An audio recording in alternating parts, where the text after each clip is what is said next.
Et bonjour à tout le monde, c'est Nicolas, j'espère que vous allez bien pour cette nouvelle vidéo sur le logiciel Digicam.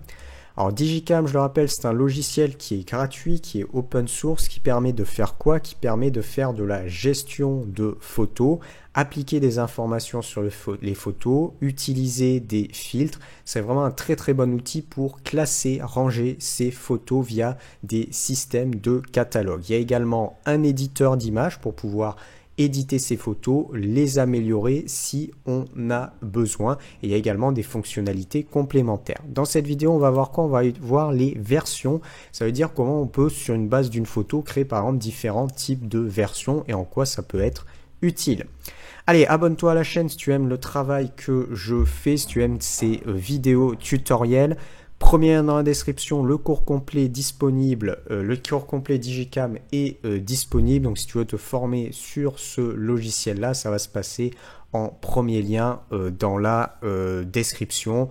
Donc un cours structuré qui te permet étape par étape de pouvoir bien appréhender le logiciel, l'utiliser et ensuite très rapidement pouvoir appliquer les différentes fonctionnalités par toi-même. Et deuxième lien dans la description, tu as le catalogue des formations que je propose qui sont liées à tous les tutoriels vidéo que je fais sur cette chaîne. Alors on va trouver l'onglet version. Donc quand on est dans Digicam, on a l'onglet version qui est situé ici.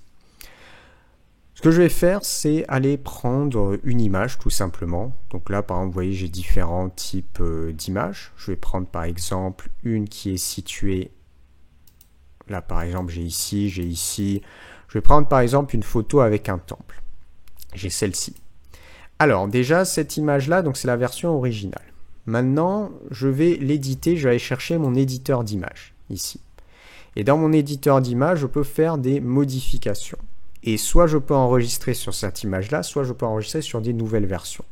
Je vais me dire, par exemple, je vais faire une version pour améliorer simplement la couleur. Donc je vais aller dans mes paramètres d'édition ici, couleur.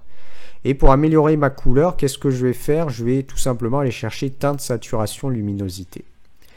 Alors ici, je vais augmenter, alors je vais réinitialiser par défaut, et puis je vais augmenter ma saturation, ma vibrance, ça va faire ressortir mes couleurs. Luminosité, je peux en mettre un petit peu plus, même si ça va être un petit peu trop prononcé. Le but, c'est, voilà, on va simplement renforcer les couleurs avec teinte, saturation, comme ceci. Et je vais prononcer un petit peu trop pour voir bien la différence. Et ensuite, je vais cliquer sur OK et je vais venir valider. Ce que je vais faire, c'est que là, j'ai la possibilité d'enregistrer les modifications sur la version actuelle, donc ma version de base, ou enregistrer comme nouvelle version.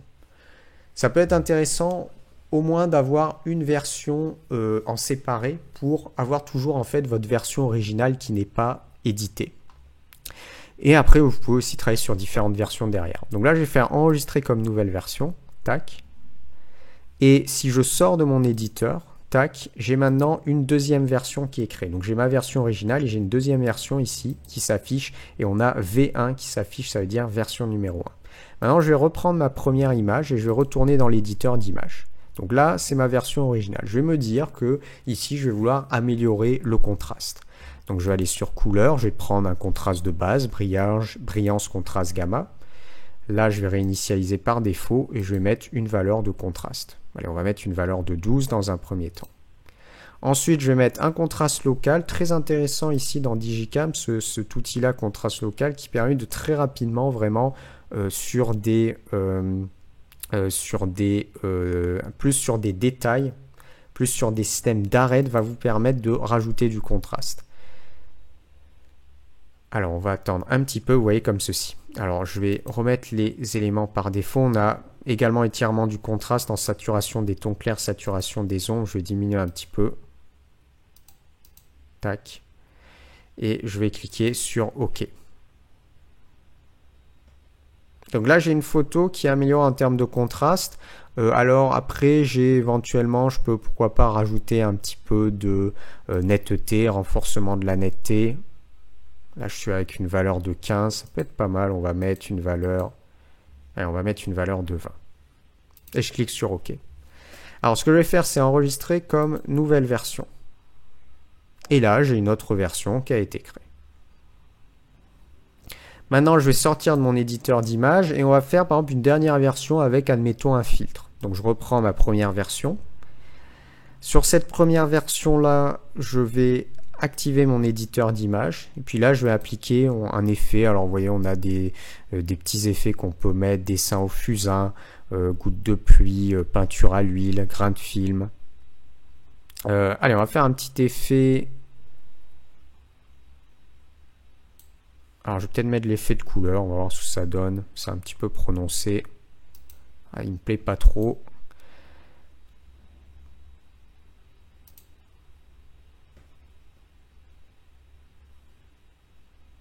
Là, c'est la mise en relief.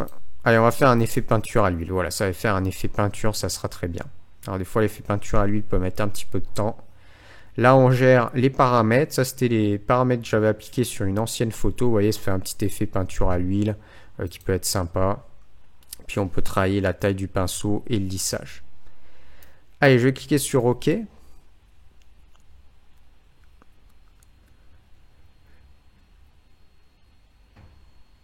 Alors des fois c'est un petit peu lourd au niveau des ajustements sur Digicam, ça peut mettre un petit peu de temps. Alors là c'est un effet également, mais des fois ça peut être un petit peu lourd au niveau des traitements. Ok, alors là je mets enregistrer comme nouvelle version, tac, et je sors. Donc là maintenant j'ai différentes versions, vous voyez j'ai cette version là, version 1, version 2, version 3. À tout moment je peux faire un clic droit et j'ai renommé, et si je veux renommer par exemple la version, je peux. Là par exemple je peux mettre par exemple couleur, l'autre je peux mettre version contraste et l'autre version effet. Si on veut. Là, je ne vais pas le faire, mais on peut tout à fait le faire. Si par exemple ma première version, qui est la version couleur, je veux la rééditer, ben, je clique dessus. Ça, c'est ma première version amélioration des couleurs. Vous voyez, c'est très prononcé. Et si je vais sur mon éditeur d'image, et cette version-là, je veux ajouter quelque chose de complémentaire, je peux. Donc, je vais par exemple sur couleur, je mets, admettons, on va rajouter, alors brillance, contraste. On va rajouter par exemple une petite balance des couleurs ici. Et je vais remettre mes éléments par défaut, peut-être bouger un petit peu le dernier curseur ici, très légèrement. Alors je vais tirer un petit peu vers le bleu, voilà, je vais tirer un petit peu, alors c'est peut-être un peu trop prononcé, non, je vais tirer plutôt vers le jaune, ici, on va mettre admettons moins 15, et je clique à ce niveau-là. Sauf que là, maintenant, je ne vais pas mettre une nouvelle version, mais je vais enregistrer sur ma version amélioration de couleur que j'avais fait au début, donc sur celle-ci, tac. Et là, je peux remodifier. Donc là, vous voyez, j'ai différentes versions à chaque fois, avec différents types de styles que j'ai pu appliquer sur la même image. Et ça, c'est l'effet. Je vais revenir sur ma vue vignette. Vous allez sur l'onglet version, et là, vous aurez un listing de vos versions qui va venir s'afficher. Donc, ce qui est bien, c'est qu'on a l'image originale, l'image source, donc c'est celle-ci.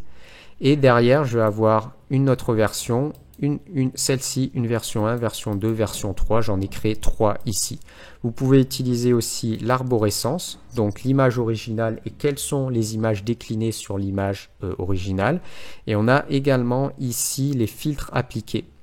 Donc par exemple, j'ai mon image originale et ça, c'est ma version 2 et juste au-dessus, j'ai les filtres que j'ai appliqués de ma version originale pour aller à cette version 2. Et qu'est-ce que j'ai fait? Là, par exemple, j'ai fait un filtre de brillance contraste gamma, un filtre de contraste local et un renforcement de la netteté pour arriver ici. Là, j'ai ma version 3. Qu'est-ce que j'ai fait? Un effet peinture à l'huile. Et là, j'ai ma version, celle-ci, la 1, qui était l'amélioration des couleurs. Et j'ai un filtre de teinte, saturation et luminosité. Et j'ai complété derrière, ensuite avec un outil balance des couleurs. Alors, je n'ai pas été trop en détail sur les réglages, hein, c'était surtout pour montrer le système des versions. Et donc là, on peut créer différents types de versions, comme ceci. Puis si besoin, derrière, on peut éventuellement supprimer des versions, les rééditer et ainsi de suite, et bien sûr, les exporter. Allez, on va s'arrêter là pour cette petite vidéo. Si tu as aimé, abonne-toi à la chaîne, mais également des likes. Donc Digicam, un outil extrêmement intéressant, très bonne alternative à Lightroom CC classique, puisqu'il permet aussi bien de faire de la gestion de photos, appliquer des fils, des systèmes de notation, ranger via un système de catalogue.